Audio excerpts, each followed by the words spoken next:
Tensions are indeed running high in the town of Sterkspruit in the Eastern Cape. Violent protests there have erupted as residents demand a standalone municipality. Well, local government MEC, that's Mlibo Qhoboshiyane, is locked in a meeting with stakeholders to try and stabilise the situation. Zimkitha Macingwane is at the heart of those protests, and we're live to her now. Good afternoon, Zimkitha. How edgy is Sterkspruit right now?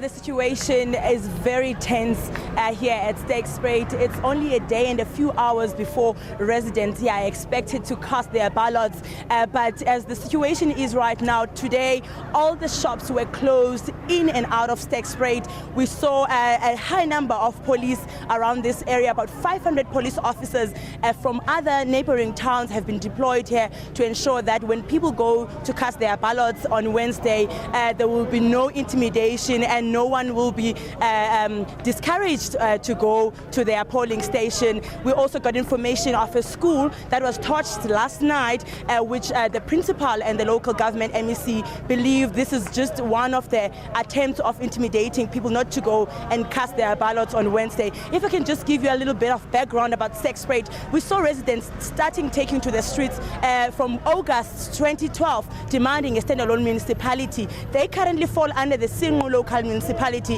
which they are accused of maladministration, fraud and corruption. This afternoon we saw the local government MEC converging to a local police station, meeting with police, telling them that should anyone be violent or prohibiting anyone to go to a polling station on Wednesday, they must exercise their powers to ensure that there is safety and tranquility in this town. If you can just see behind me, there are scores of residents that are chanting songs and saying that they will not go to the polling stations on Wednesday. This is an issue that is building up day by day, and it's an issue of concern both for the IEC and for the government in this area.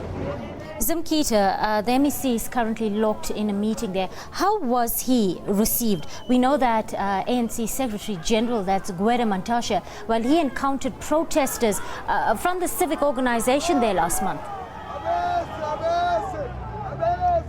The MEC didn't want to divulge the details of that meeting with the civic organization, but we've seen him meeting with the civic organization from time to time. We also saw a number of members of the ruling party coming here while it was the electioneering period, who were not received well by the locals. We also see a task team of different ministers and parliamentary members converging to this area last week, trying to beg the people and ask them to go to the polling stations and not just abstain. But during the registration period, we saw the residents boycotting at the registration centers. They were saying that on Wednesday they will not go to those polling stations, and they maintain that with a day and a few hours to the elections, they will continue to stay away from the polling stations.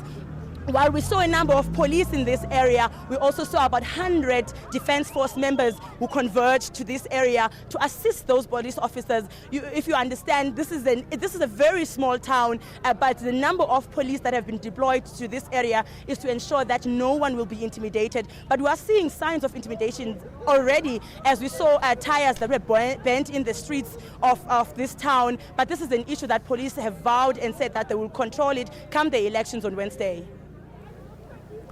Thank you, Zimkitha. And she's telling us a school has been torched overnight in Sterkspruit, Eastern Cape. Police presence indeed beefed up in the town. Residents still saying that they will boycott the national elections come Wednesday. Well,